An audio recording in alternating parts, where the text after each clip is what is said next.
Azab bagi pemandi jenazah yang suka membuka aib mayit. Seperti apa kisah lengkapnya? Simak videonya sampai selesai.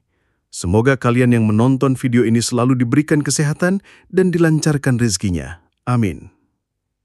Di desa Sarwodadi, nama Mak Surti sudah tidak asing lagi.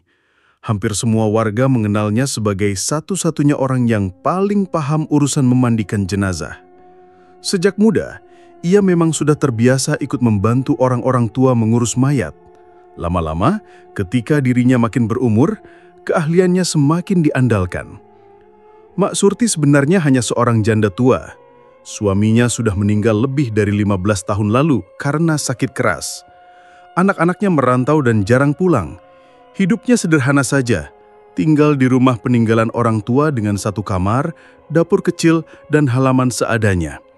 Meski hidup pas-pasan, Mak Surti tidak pernah kelaparan karena warga desa sering memberinya beras atau sayuran setiap kali dia membantu memandikan jenazah. Kalau ada yang meninggal, panggil saja Mak Surti, dia pasti mau nolong. Begitu yang biasa diucapkan warga kalau ada kabar duka. Karena itulah, mau tidak mau, semua orang memang bergantung adanya. Di desa itu tidak banyak orang yang berani menyentuh mayat. Ada yang merasa jijik, ada yang takut, ada juga yang memang tidak tahu tata caranya. Hanya Mak Surti yang dianggap paling paham tata cara memandikan sesuai aturan agama. Namun di balik semua itu, ada satu tabiat buruk Mak Surti yang sebenarnya membuat banyak orang resah. Ia punya kebiasaan membicarakan keadaan jenazah yang baru saja dimandikannya. Bukan sekadar cerita biasa, tapi sampai membongkar aib dan hal-hal yang seharusnya tidak diungkap. Misalnya kalau memandikan seorang bapak tua, ia bisa saja bilang ke tetangga, "Waktu kumandikan, badannya penuh luka borok. Pantas saja dulu dia jarang keluar rumah, ternyata gitu keadaannya." Atau kalau jenazahnya perempuan, ia menambahkan, "Kulitnya hitam, kasar, aku sampai kaget lihatnya." Dan kalau jenazahnya masih muda, biasanya ceritanya lebih panjang lagi. Kadang Mak Surti bahkan melebih-lebihkan supaya terdengar heboh. Ia menceritakannya di warung kopi, di arisan, atau ketika kumpul dengan ibu-ibu. Seringkali orang tertawa mendengar ceritanya, tapi ada juga yang merasa tidak enak. "Ndak pantas sebenarnya, Mbok. Wong udah mati kok masih dibicarakan begitu?" bisik salah satu warga.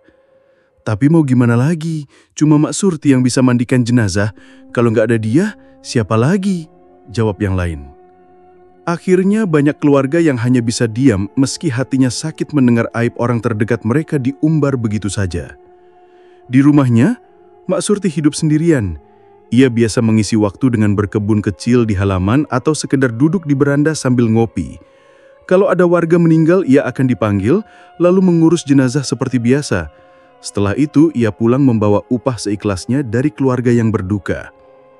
Kebiasaan buruk Mak Surti sebenarnya sudah lama, tapi anehnya tidak ada yang berani menegurnya langsung. Orang-orang takut kalau suatu saat mereka butuh, Mak Surti menolak membantu. Apalagi tidak semua warga paham cara memandikan jenazah sesuai aturan. Mak Surti itu memang bisa diandalkan, tapi lidahnya kadang lebih tajam dari pisau. Celetuk Pak Lurah suatu kali saat ngobrol dengan beberapa warga. Walau begitu, karena sudah terbiasa, orang-orang seperti membiarkan saja. Hingga akhirnya, kebiasaan Mak Surti itu dianggap hal yang wajar oleh sebagian warga. Mereka mendengarkan ceritanya, menanggapi seadanya, lalu melanjutkan aktivitas masing-masing. Padahal, setiap kali Mak Surti membuka aib mayat, ada perasaan tidak enak di hati orang-orang tertentu. Apalagi keluarga yang baru saja ditinggalkan. Ada yang sampai menangis diam-diam mendengar cerita Mak Surti di belakang mereka. Tapi sekali lagi, ketakutan membuat mereka memilih bungkam. "Kalau aku tegor, nanti jenazah keluargaku siapa yang mandikan? Nggak ada orang lain yang bisa?" ucap seorang ibu setelah mendengar omongan Mak Surti tentang suaminya. Hari-hari Mak Surti pun berjalan begitu saja. Ia tetap menjalani rutinitas, tetap dipanggil setiap ada warga meninggal, dan tetap membicarakan apa saja yang ia lihat saat memandikan mayat. Yang unik, meski banyak yang tidak suka dengan kebiasaannya, ada juga sebagian kecil orang yang justru menanti-nanti ceritanya. Bagi mereka itu seperti hiburan tersendiri, seolah-olah kematian orang lain bisa jadi bahan gosip segar, dan Mak Surti selalu jadi sumber utama gosip itu. Namun sesekali, ada tanda-tanda aneh yang muncul di sekitar Mak Surti. Kadang ia mengeluh soal bau busuk di rumahnya, padahal rumah itu bersih. Kadang juga terdengar suara air di kamar mandi saat malam, padahal ia tidak sedang mandi. Tapi semua itu dianggap angin lalu. Ia tidak terlalu memperdulikannya. Baginya yang penting adalah ia tetap dipercaya warga desa. Selama ada orang meninggal, selama itu pula ia merasa dibutuhkan. Malam-malam di rumahnya sering sepi. Hanya suara jangkrik atau anjing menggonggong di kejauhan. Mak Surti biasanya duduk di kursi kayu tuanya sambil menyalakan lampu minyak. Ia suka merenung, tapi tidak pernah menyesali kebiasaannya. Bahkan ia merasa wajar saja menceritakan kondisi jenazah, karena menurutnya itu tidak ada salahnya. Lah wong mereka sudah mati, toh tidak bisa protes, begitu pikirnya dalam hati. Sementara itu warga lain semakin lama semakin terpecah. Ada yang masih bersyukur dengan adanya Mak Surti, ada juga yang mulai merasa jengkel. Tapi semua kembali pada kenyataan bahwa tanpa Mak Surti, mereka bingung harus minta tolong ke siapa. Desa Sarwodadi tetap berjalan seperti biasa. Sawah tetap digarap, pasar desa tetap ramai, dan orang-orang tetap bergantung pada Mak Surti untuk urusan kematian. Tidak ada yang tahu kebiasaan buruk Mak Surti suatu hari akan berbalik menjadi bencana untuk dirinya sendiri. Namun untuk saat itu, kehidupan sehari-hari Mak Surti masih berjalan normal. Ia tetap menjadi orang yang dicari setiap ada kabar duka dan tetap menjadi bahan omongan setelahnya. Hari berganti, bulan berjalan, satu persatu jenazah kembali ke tanah dengan tangan Mak Surti yang memandikan. Tapi setiap kali selesai, selalu ada cerita baru yang keluar dari mulutnya. Seolah-olah ia tidak pernah kapok dan tidak merasa bersalah. Bagi sebagian orang, Mak Surti memang pahlawan.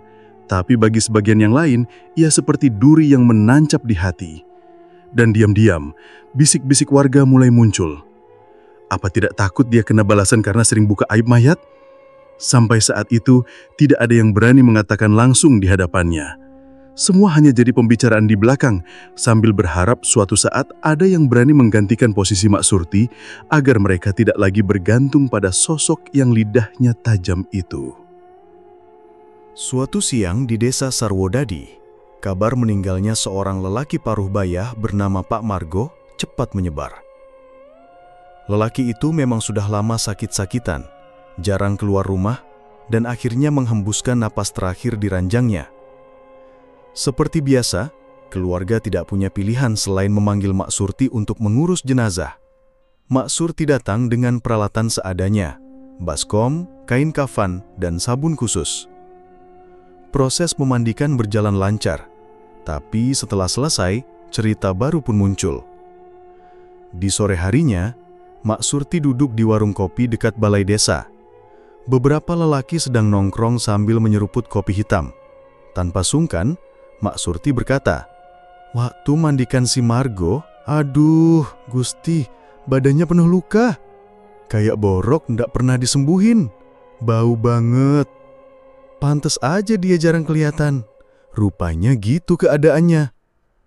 Beberapa orang yang mendengar hanya saling pandang. Ada yang tertawa kecil, ada juga yang hanya menggeleng. Padahal, anak-anak Pak Margo belum habis masa berkabung. Mereka pasti tersinggung kalau tahu cerita itu disebarkan begitu saja. Tidak lama berselang, seorang nenek tua bernama Mbah Sarmi meninggal. Beliau sudah uzur, rambutnya putih semua, dan kesehariannya hanya di rumah. Keluarganya meminta Mak Surti untuk mengurus jenazah. Prosesnya berjalan seperti biasa, namun lagi-lagi mulut Mak Surti tidak bisa diam. Beberapa hari kemudian, saat arisan ibu-ibu di rumah Bu RT, Mak Surti mulai membuka cerita. "Aduh, si Mbah Sarmi itu ya, waktu kumandikan giginya tinggal satu. Itu pun hampir copot. Mukanya juga cekung banget, sampai susah nutup mulutnya. Aku sampai kasihan, tapi ya begitulah keadaannya." Ibu-ibu yang mendengarnya hanya terdiam. Ada yang merasa risih, tapi tidak berani menyahut. Sebagian hanya mengalihkan pembicaraan supaya tidak terlalu jauh membahas. Namun, cerita itu tetap menyebar dari mulut ke mulut, hingga sampai ke telinga keluarga almarhumah. Mereka jelas sedih mendengarnya, tapi tidak bisa berbuat apa-apa. Kasus berikutnya lebih parah. Seorang pemuda bernama Jono ditemukan gantung diri di dapur rumahnya. Kabar itu membuat gempar seluruh desa. Orang-orang berduyun-duyun datang untuk melihat. Keluarganya dalam keadaan syok, tidak tahu harus bagaimana. Akhirnya lagi-lagi Mak Surti dipanggil. Jenazah Jono sudah membiru, lidahnya menjulur, dan bekas jeratan tali masih terlihat di leher. Proses memandikan tidak mudah karena tubuhnya kaku, tapi Mak Surti berhasil menyelesaikannya. Masalah muncul setelahnya. Malam itu, beberapa tetangga duduk di rumah duka, membantu keluarga yang masih terpukul. Namun di luar rumah, Mak Surti sudah bercerita pada 2 orang tetangga lain. Waktu mandikan si Jono, astagfirullah, lidahnya panjang banget sampai susah kututup. Matanya melotot, gak bisa kupejamkan. Tangannya juga keras, gak bisa diluruskan. Kayak patung, serempol. Cerita itu cepat menyebar.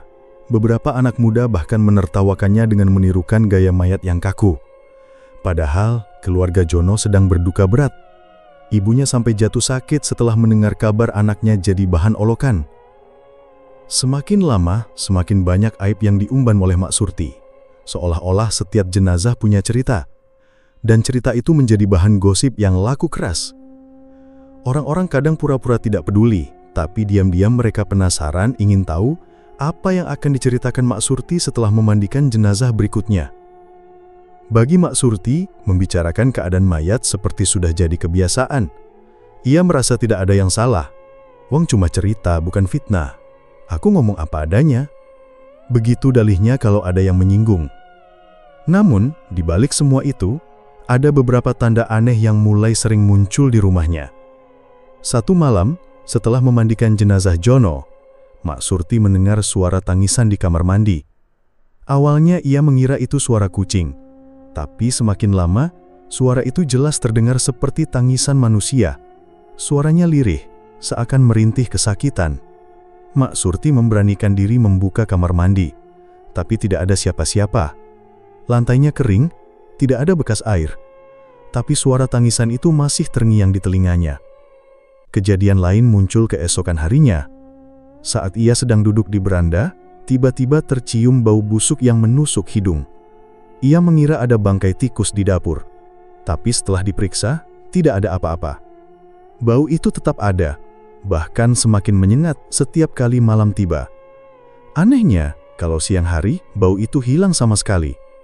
Pernah juga seorang tetangganya yang lewat depan rumah langsung menutup hidung. "Mak, rumahmu kok bau banget ya? Bau bangkai gitu?" ucap tetangganya. Mak Surti bingung. "Nggak ada apa-apa kok.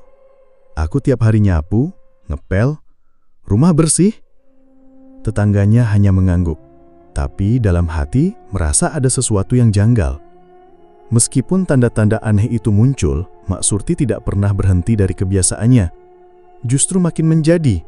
Setiap kali ada jenazah baru, pasti ada cerita baru. Di warung kopi, di pos ronda, di arisan, di tawah, Mak Surti seolah jadi pusat informasi. Orang-orang yang tidak tahu kondisi jenazah bisa tahu hanya dengan mendengar celotehannya. Padahal, semakin lama, cerita-cerita itu semakin jauh dari wajar.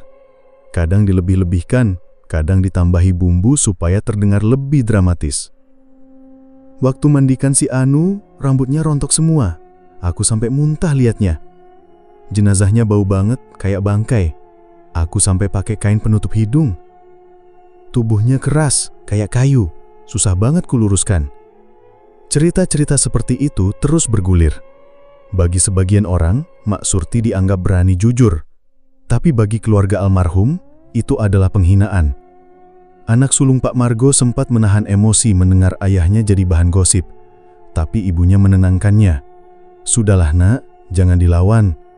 Kalau kamu marah, nanti orang lain gak mau nolong kalau ada keluarga kita meninggal lagi." Begitulah. Semua akhirnya memilih diam meski sakit hati. Di tengah-tengah semua itu, bisik-bisik mulai terdengar. Warga desa membicarakan bahwa kebiasaan Mak Surti tidak akan membawa kebaikan.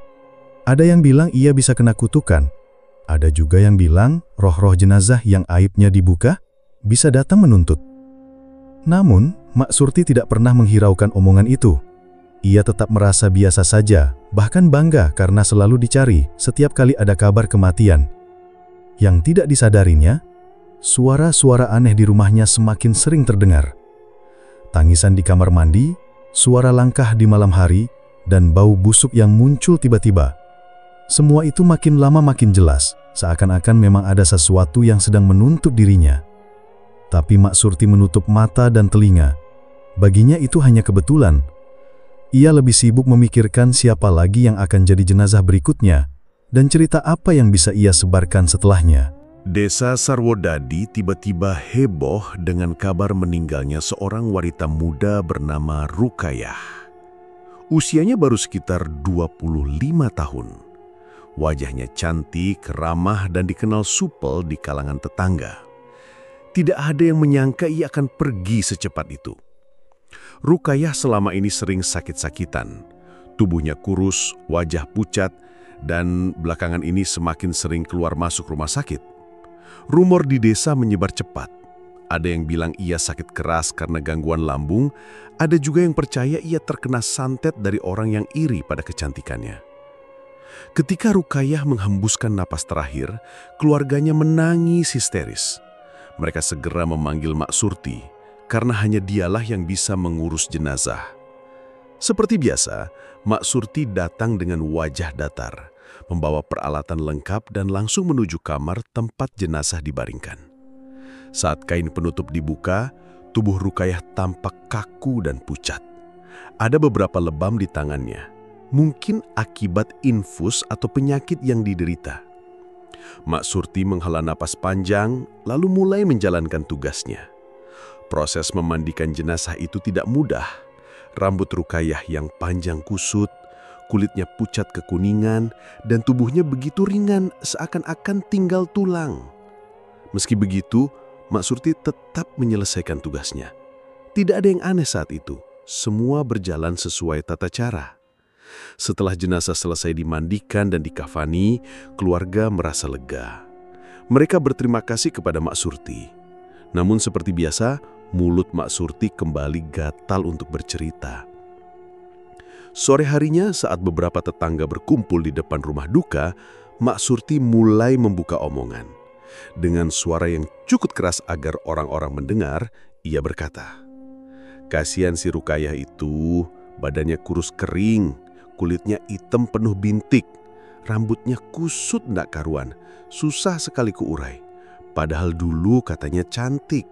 Ternyata kondisinya kayak gitu." Beberapa orang saling pandang. Ada yang kaget, ada juga yang menunduk tidak nyaman. Tapi Mak Surti terus melanjutkan. "Perutnya cekung, kayak orang kelaparan. Aku sampai heran kok bisa sakit sampai begitu. Aku yakin bukan sakit biasa. Ndak wajar. Mungkin benar kata orang, kena santet." Omongan itu menyebar cepat. Malamnya, hampir seluruh warga desa sudah tahu tentang kondisi tubuh Rukayah. Padahal keluarga almarhumah jelas tidak ingin aib itu dibicarakan. Mereka hanya bisa menahan sakit hati sambil berusaha menerima kenyataan. Malam itu, setelah selesai membantu di rumah duka, Mak Surti pulang ke rumahnya. Ia merasa capek tapi sekaligus puas karena lagi-lagi jadi pusat perhatian dengan ceritanya. Ia menyalakan lampu minyak, minum air putih, lalu rebahan di ranjang kayunya. Namun tidurnya malam itu tidak tenang. Dalam mimpinya, Mak Surti melihat Rukayah berdiri di ujung ranjang. Wajahnya pucat, matanya melotot besar, dan kulitnya terlihat rusak penuh bercak hitam. Rambut panjangnya tergerai, kusut menutupi sebagian wajah.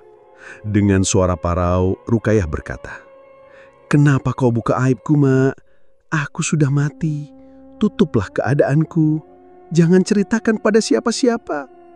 Mak Surti mencoba berteriak, tapi suaranya tidak keluar. Tubuhnya gemetar, peluh dingin mengucur di kening. Rukayah semakin mendekat, wajahnya makin jelas, mata melototnya menatap tajam. "Diamlah, Mak. Jangan sebar aibku. Diamlah." Suara itu berulang-ulang makin keras hingga telinga Mak Surti berdengung. Tiba-tiba ia terbangun dengan napas terengah-engah.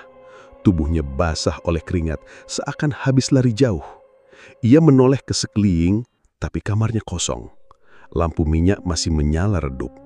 Namun ada yang membuatnya semakin ketakutan. Dari arah sudut kamar, tercium bau busuk menusuk hidung.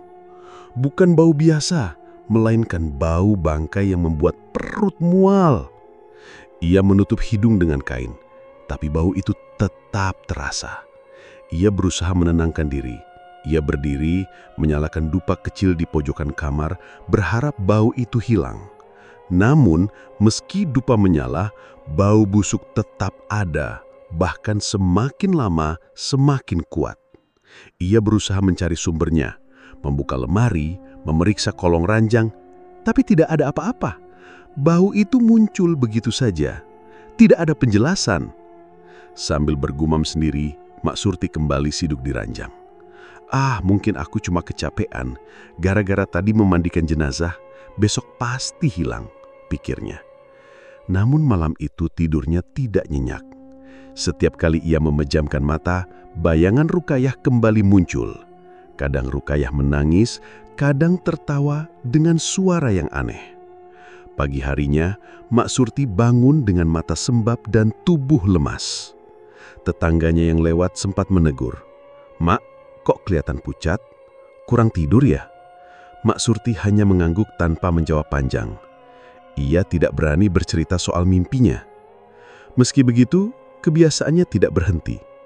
Siang hari itu, ketika beberapa ibu-ibu lewat depan rumahnya, ia masih sempat berkata, "Kasihan si Rukayah itu, cantik-cantik meninggalnya kayak gitu, kulitnya jelek, badannya kurus. Aku sampai kasihan ngelihatnya. Untung cepat selesai." Ibu-ibu yang mendengar hanya tersenyum kecut. Mereka tidak ingin menanggapi, tapi jelas hati mereka tidak nyaman. Sejak malam itu, kejadian aneh mulai sering terjadi di rumah Mak Surti.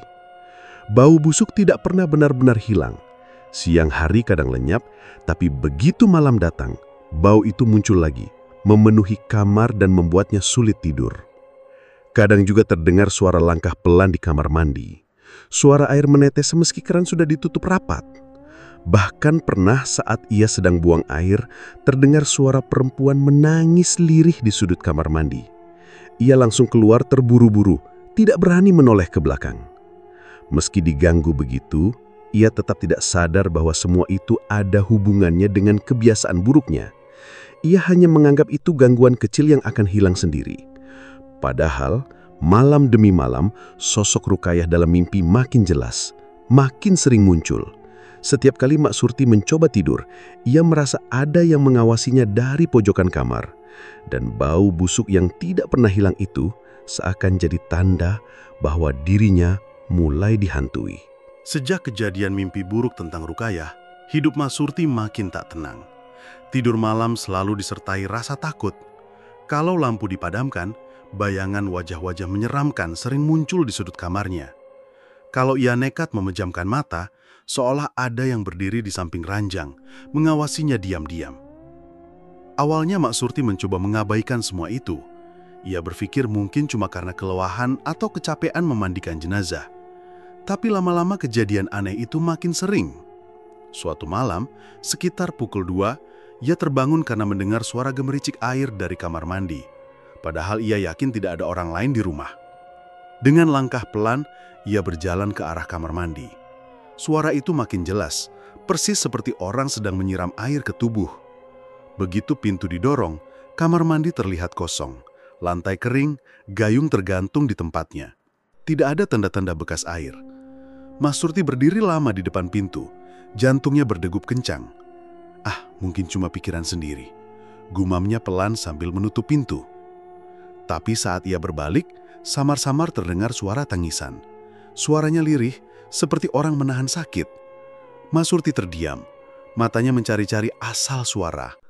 Anehnya, suara itu seolah berasal dari lantai kamar mandi. Tubuhnya langsung merinding, bulu kuduknya berdiri. Ia buru-buru kembali ke kamar, menutup pintu rapat-rapat, lalu membaca doa sekenanya meski lidahnya terasa keluh. Keesokan harinya, warga desa mulai heboh. Beberapa tetangga mengaku mendengar suara teriakan dari rumah Mak Surti tengah malam. Ada yang bilang terdengar suara perempuan menangis, ada juga yang mendengar suara Mak Surti sendiri berteriak ketakutan. "Sampean pada dengar juga toh semalam?" tanya Bu Mina saat belanja di warung. "Lah iya, suaranya keras sekali, kayak wong kesakitan," jawab Pak Sarto. "Tapi pas dilihat, rumahnya sepi, pintunya dikunci rapat," tambah warga lain. Meski banyak yang penasaran, tak ada yang berani menegur langsung. Mereka hanya bisa membicarakannya di warung atau di jalanan. Nama Mak Surti makin sering jadi bahan bisik-bisik. Sementara itu, Mak Surti benar-benar tersiksa. Siang ia berusaha tidur, tapi tetap saja diganggu. Pernah ia tertidur di kursi ruang tamu, tiba-tiba mendengar suara orang berdehem. Saat membuka mata, ia melihat sosok seorang lelaki tua duduk di lantai, menatapnya dengan mata kosong. Lelaki itu adalah Pak Darto, seorang warga desa yang meninggal karena sakit keras beberapa tahun lalu. Mak Surti sendiri yang memandikan jenazahnya waktu itu. Tubuh Mak Surti langsung gemetar. Ia menutup mata rapat-rapat berharap sosok itu hilang. Begitu ia buka mata lagi, kursi dan lantai kosong, tapi keringat dingin mengucur deras di pelipisnya. Malam berikutnya kejadian lebih parah. Kali ini ia melihat bayangan seorang pemuda tergantung di pintu kamarnya. Lidahnya menjulur, wajahnya membiru. Itu jelas sosok Joko, pemuda yang dulu meninggal gantung diri dan sempat jadi bahan cerita Mak Surti di warung kopi. Sosok itu menatapnya dengan mata melotot dan mengeluarkan suara seperti napas tersengal. Mak Surti menjerit sekeras-kerasnya hingga tetangga sekitar rumah terbangun. Namun pas warga berbondong datang, rumahnya kembali sepi. Mak Surti sudah terduduk di pojok kamar. Wajahnya pucat pasi, tubuhnya menggigil. Warga yang melihat hanya bisa geleng-geleng kepala. "Mbok Surti iki kenapa toh? Kok setiap malam teriak-teriak?" bisik salah satu warga. "Entahlah, mungkin diganggu setan," jawab yang lain. Ada juga yang mulai curiga kalau semua kejadian ini ada hubungannya dengan kebiasaannya membuka aib jenazah. Namun mereka masih segan untuk membicarakan hal itu secara langsung. Karena tak tahan lagi, Mas Surti akhirnya mendatangi seorang dukun kampung bernama Mbah Wargo. Dengan wajah letih, ia menceritakan semua kejadian yang ia alami. "Mbah, tolong saya. Setiap malam saya diganggu arwah. Ada yang nangis di kamar mandi, ada yang nongol di kamar. Saya tidak bisa tidur, Mbah," kata Mak Surti dengan suara parau. Mbah Wargo mendengarkan dengan wajah serius. Ia kemudian mengambil beberapa helai daun kelor, kemenyan dan segelas air putih. Ritual kecil pun dilakukan di rumah Mak Surti. Dukun itu membaca mantra, lalu menaburkan air ke setiap sudut rumah. "Sudah, malam ini sampean tidur saja, jangan takut. Kalau diganggu lagi, panggil nama Allah kuat-kuat," kata Mbah Wargo. Mak Surti mengangguk, meski dalam hatinya masih merasa cemas. Malam itu, ia coba tidur setelah rumahnya diasapi kemenyan. Awalnya terasa tenang, tapi menjelang tengah malam, suara itu kembali muncul. Tangisan lirih dari kamar mandi terdengar jelas. Lalu terdengar pula suara air mengalir padahal keran tertutup rapat. Dengan tubuh gemetar, Mak Surti mencoba mengucap doa seperti yang diajarkan. Namun suaranya serak, hampir tak keluar. Dan tiba-tiba, pintu kamar mandinya bergetar keras, seperti ada yang menghantam dari dalam. Mak Surti menjerit lagi, tubuhnya lemas tak sanggup berdiri. Dari bawah pintu kamar mandi, mengalir air bercampur merah, persis seperti darah. Ia pingsan di tempat tidak sadar sampai pagi. Keesokan harinya, warga kembali heboh. Bau busuk tercium dari rumah Mak Surti meski rumahnya bersih. Mereka mulai berani membicarakan kemungkinan bahwa semua teror ini adalah balasan dari aib yang dulu sering ia sebar. "Kayaknya arwah-arwah itu marah, Mas," bisik Pak Sarto kepada tetangganya. "Ya gimana? Wong rahasia mayat aja diumbar. Mungkin sekarang gantian mereka yang nuntut," jawabnya pelan. Sementara Mak Surti sendiri makin terpuruk. Matanya cengkung, wajahnya pucat, tubuhnya kurus. Setiap kali ia coba keluar rumah, warga menatapnya dengan rasa iba campur takut. Semua tahu ada yang tidak beres dengan hidupnya, tapi tak ada yang berani ikut campur lebih jauh. Teror itu tidak berhenti, malah makin menjadi-jadi. Bayangan orang-orang yang pernah Mak Surti mandikan terus datang silih berganti. Suaranya terdengar di setiap sudut rumah. Kadang terdengar tawa, kadang tangisan, kadang suara orang berbisik memanggil namanya. Mak Surti akhirnya sadar, apa yang ia alami bukanlah hal biasa. Ia berusaha bertahan, tapi dalam hati kecilnya, ia tahu semua ini adalah akibat dari perbuatannya sendiri. Namun penyesalan itu datang terlambat. Sejak malam-malam terakhir, keadaan Mak Surti benar-benar jauh berubah. Tubuhnya yang dulu masih bisa berjalan ke warung atau ikut kumpul ibu-ibu, kini hampir tidak sanggup bergerak. Kulit tangannya mulai mengelupas, seperti luka terbakar yang basah, kemudian muncul borok bernanah yang menetes setiap kali ia mengangkat tangan. Bau yang keluar dari tubuhnya menusuk hidung, bahkan lebih menyengat daripada bangkai ayam yang dibiarkan berhari-hari di jalan. Setiap kali ia bangun tidur, kasurnya dipenuhi bercak cairan kuning kehijauan. Bantal yang ia gunakan lengket dan mengeluarkan aroma busuk. Ia sudah mencoba menjemur dan mengganti sprei, tapi dalam hitungan jam, cairan aneh itu muncul lagi. Mak Surti semakin tersiksa. Makan sepiring nasi pun tidak sanggup. Baru saja sendok menyentuh mulutnya, ia langsung muntah. Lambungnya seolah menolak semua makanan. Tubuhnya kian kurus, tulangnya terlihat menonjol, dan wajahnya pucat seperti mayat. Ya Allah, apa salahku? Aku cuma ngomong apa adanya. Rintihnya suatu malam sambil memegang perut yang melilit. Tetapi, semakin ia mengeluh, semakin keras pula bisikan-bisikan aneh terdengar di telinganya. Suara itu seperti bisikan banyak orang bercampur antara tangisan dan teriakan marah. Kadang terdengar lirih, "Kenapa kau buka aibku?" Kadang terdengar jelas, "Tutup mulutmu, Surti." Suara itu membuat bulu kuduknya berdiri dan ia tidak bisa tidur semalaman. Warga desa Sarwodadi mulai tahu keadaan Mak Surti. Mereka mencium bau busuk yang terbawa angin dari rumahnya. Beberapa kali ada orang lewat depan rumah, mendengar jeritan panjang dari dalam, lalu mereka mempercepat langkah sambil menoleh ketakutan. "Wes, ojo liwat situ kalau malam, bau mambu temenan, koyok kuburan kebuka," kata seorang pemuda di pos ronda.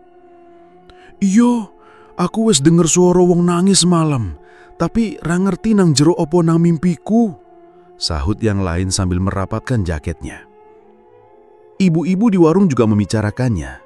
Mereka yang dulu suka mendengarkan gosip dari Mak Surti, sekarang justru memilih menjauh. "Aku ndak kuat kalau deket dia, bau badannya menusuk banget sampai bikin mual," kata Bu Ratmi sambil menutup hidung dengan kerudung. Hanya sedikit orang yang masih berani mengantarkan makanan ke rumahnya. Itu pun biasanya diletakkan di depan pintu, lalu segera pergi sebelum Mak Surti keluar. Ia jadi benar-benar terisolasi. Malam hari terasa paling mengerikan baginya. Setiap kali lampu dimatikan, bayangan-bayangan muncul di sekeliling kamarnya. Ada sosok lelaki tua dengan wajah penuh luka, berdiri kaku di pojok kanan. Ada pula perempuan dengan rambut panjang menutupi wajah, duduk di kursi sambil menatapnya. Mak Surti gemetar, menutup wajah dengan bantal, tapi suara-suara itu tetap mengisi kepalanya. "Surti, Surti, balas dendam kami belum lunas." Ia menjerit sekeras mungkin. "Ampun, ampun, aku janji nggak ngomong lagi." Tetapi jeritanya hanya membuat warga semakin takut. Dari luar rumah, orang-orang mendengar suaranya seperti orang kerasukan, meracau tanpa henti. Suatu malam, Mak Surti mencoba nekat keluar rumah untuk meminta tolong. Ia menyeret kakinya ke dalam setapak desa. Tapi baru beberapa langkah, kulit kakinya pecah mengeluarkan nanah dan meninggalkan jejak basah di tanah. Anjing-anjing kampung menggonggong kencang melihatnya. Warga yang kebetulan lewat langsung lari berterit-birit. Mereka mengira melihat hantu. Tak sanggup melanjutkan, Mak Surti kembali ke dalam rumah sambil menangis. "Kenapa semua orang ninggalin aku? Aku cuma salah ngomong." Hari-hari berikutnya, ia semakin parah. Tangannya mulai sulit digerakkan karena luka borok semakin melebar. Bau busuk yang keluar sudah tidak bisa ditahan lagi. Bahkan tikar dan lantai rumahnya dipenuhi belatung kecil. Ia mencoba membersihkan, tapi belatung itu selalu muncul kembali. Rasa takut dan penyesalan terus menghantui. Ia teringat satu persatu jenazah yang pernah ia permalukan. Wajah mereka bermunculan dalam pikirannya. Ada bapak tua dengan tubuh penuh luka, nenek yang ompong, hingga pemuda yang gantung diri. Semua berdiri menatapnya dengan mata melotot. Mak Surti semakin putus asa. Ia berusaha membaca doa atau zikir seadanya, tapi lidahnya terasa keluh. Setiap kali ia mengucap astagfirullah, tiba-tiba terdengar suara tawa dari sudut ruangan. Tawa itu dingin, memanjang, membuat darahnya seakan berhenti mengalir. Siang hari pun tidak ada bedanya. Meskipun matahari terang benderang, bayangan hitam tetap muncul di dalam rumah. Bau bangkai semakin menusuk. Burung gagak sering berputar-putar di atas atap, membuat warga yakin rumah itu sudah tidak beres. Beberapa tetangga akhirnya sepakat menjauhi rumah Mak Surti. Anak-anak dilarang bermain dekat sana. Orang-orang yang dulu sering meminta bantuannya, kini lebih memilih belajar memandikan jenazah sendiri, daripada harus berhubungan lagi dengan Mak Surti. Malam kelima setelah teror semakin intens, Mak Surti sudah tidak kuat lagi. Ia berbaring di lantai dengan tubuh lemas, kulit mengelupas hampir di seluruh badan. Matanya sayu, mulutnya komat-kamit meminta ampun. Tapi suara-suara dari roh jenazah justru semakin keras, memenuhi telinganya hingga ia menutup telinga dengan tangan. "Diamlah! Jangan ganggu aku lagi!" teriaknya dengan suara serak. Tapi suara itu tidak berhenti. Justru semakin jelas, semakin menusuk, seakan-akan roh-roh itu mengepungnya, menunggu waktu balas dendam terakhir. Mak Surti terus menangis hingga suaranya hilang.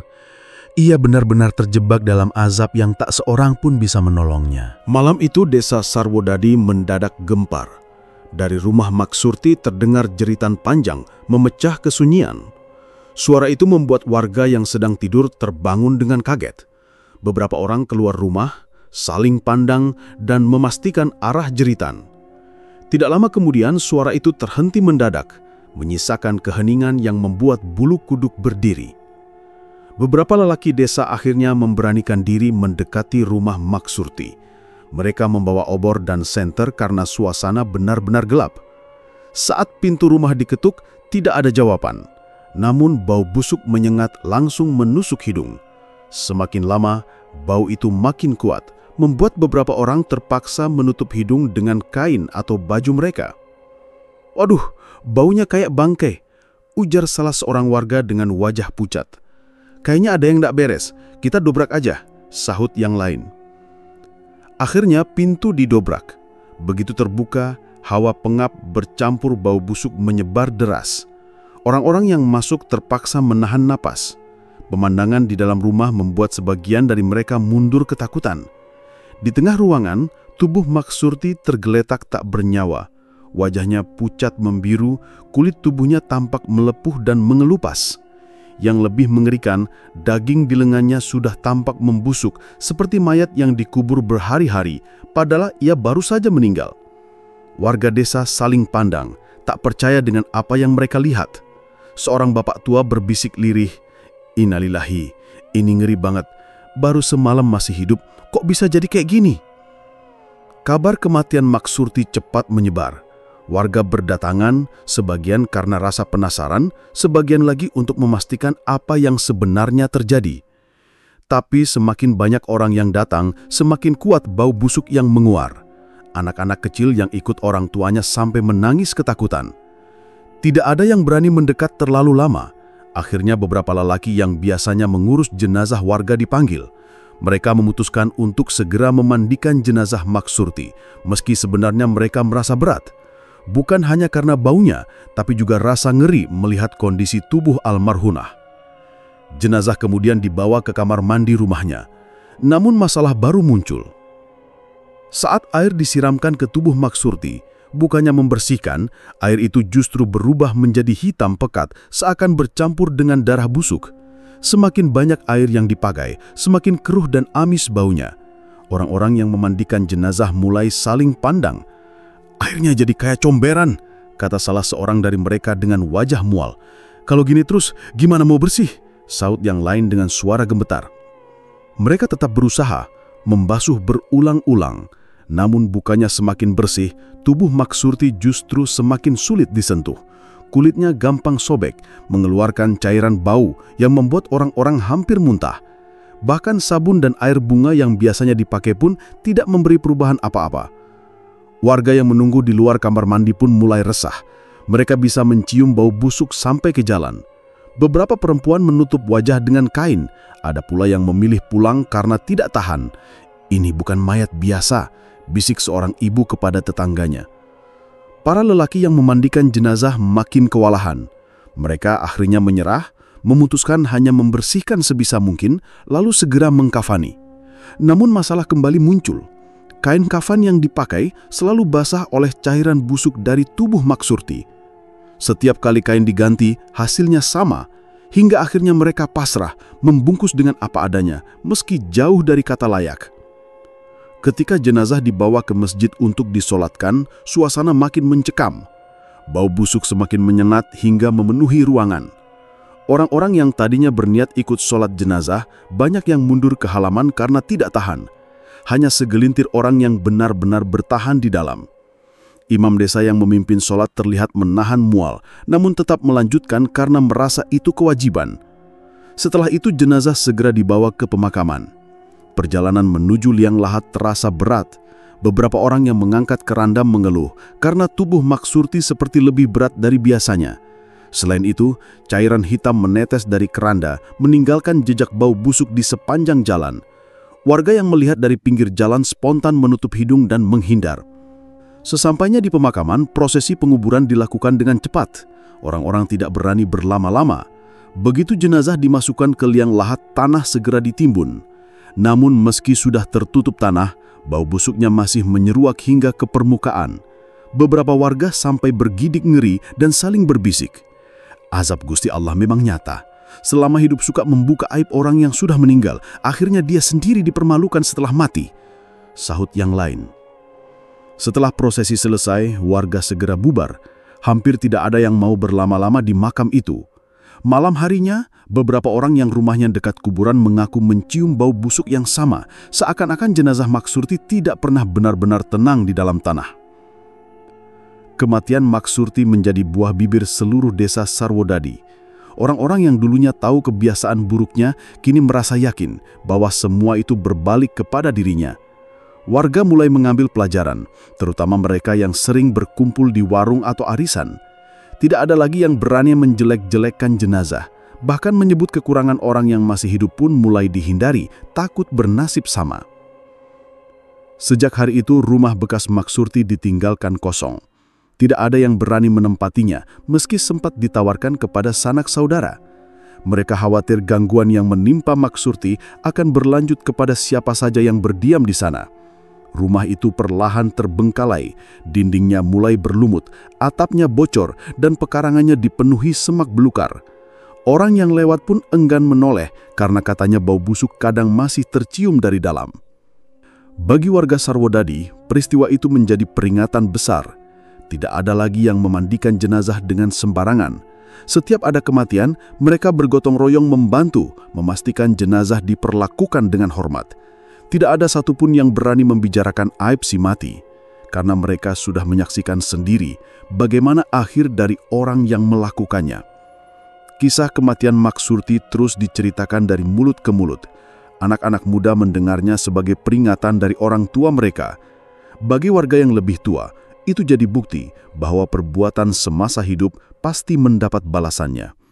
Dan bagi semua orang di desa Sarwodadi, bau busuk yang dulu mengiringi kematian Mak Surti adalah pengingat paling kuat bahwa membuka aib orang mati hanya akan membawa petaka. Sejak malam ketika jeritan terakhir Mak Surti terdengar, desa Sarwodadi tidak pernah sama lagi. Kejadian kematian perempuan tua itu menjadi buah bibir yang tidak pernah hilang, bahkan bertahun-tahun setelahnya. Semua warga menyaksikan sendiri bagaimana jasad Mak Surti membusuk dalam keadaan mengenaskan, dan mereka paham bahwa itu bukanlah kematian biasa. Orang-orang di desa akhirnya mengerti bahwa ada batas yang tidak boleh dilanggar, terutama ketika menyangkut kehormatan seseorang yang sudah meninggal. Sebab, orang mati tidak bisa lagi membela dirinya. Dari situlah muncul rasa takut sekaligus sadar diri di kalangan warga. Mereka mulai menahan lisan, apalagi ketika membicarakan orang yang baru saja meninggal. Tidak ada lagi candaan tentang kondisi jenazah. Tidak ada lagi gosip soal penyakit atau cara kematian yang memalukan. Keluarga yang dulu pernah disakiti oleh ucapan Mak Surti akhirnya bisa bernapas lega. Meski luka batin mereka tak langsung sembuh, mereka merasa keadilan datang dengan sendirinya. Tidak sedikit warga yang percaya bahwa azab yang menimpa Mak Surti adalah balasan langsung dari roh-roh yang pernah ia hina. Beberapa hari setelah pemakaman Mak Surti, Kiai desa, yakni Kiai Mursid, sengaja mengumpulkan warga di musola. Malam itu, ia memberi nasihat dengan suara lantang. Saudara-saudara sekalian, orang mati itu harus dijaga kehormatannya. Barang siapa membuka aibnya, maka azab dunia akhirat akan menantinya. Kematian Mak Surti adalah contoh nyata. Jangan pernah kita ulangi kesalahan itu. Seisi musola terdiam, hanya terdengar suara jangkrik di luar. Warga saling berpandangan, sebagian menunduk karena merasa pernah ikut menyebarkan cerita yang tak seharusnya diceritakan. Malam itu menjadi titik balik bagi desa. Sejak saat itu, setiap kali ada yang meninggal di desa Sarwodadi, warga benar-benar berhati-hati. Orang-orang yang memandikan jenazah pun mendapat pengingat langsung dari keluarga. Tolong jaga kehormatannya. Jangan sampai ada kata yang keluar. Bukan karena curiga, tapi karena semua takut akan azab yang pernah menimpa Mak Surti. Lama-kelamaan, cerita tentang kematian Mak Surti menjadi semacam legenda di desa Sarwodadi. Orang tua menceritakannya kepada anak-anak mereka sebagai peringatan agar tidak suka membuka aib orang lain. Bahkan generasi muda yang tidak pernah melihat langsung peristiwa itu tetap mendengar kisahnya dari mulut ke mulut. Kematian Mak Surti meninggalkan trauma sekaligus pelajaran besar. Warga menganggap kejadian itu sebagai teguran keras dari Yang Maha Kuasa.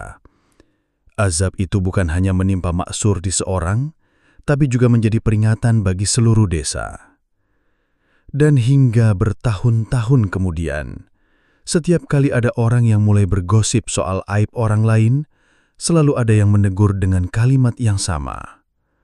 Ingat Mak Surti, jangan sampai lidahmu menyeretmu ke dalam azab. Dengan begitu, kisah Mak Surti tidak pernah hilang. Ia menjadi pelajaran pahit yang membentuk desa Sarwodadi menjadi desa yang lebih berhati-hati dalam menjaga ucapan, terutama terhadap mereka yang sudah tidak bisa membela diri lagi.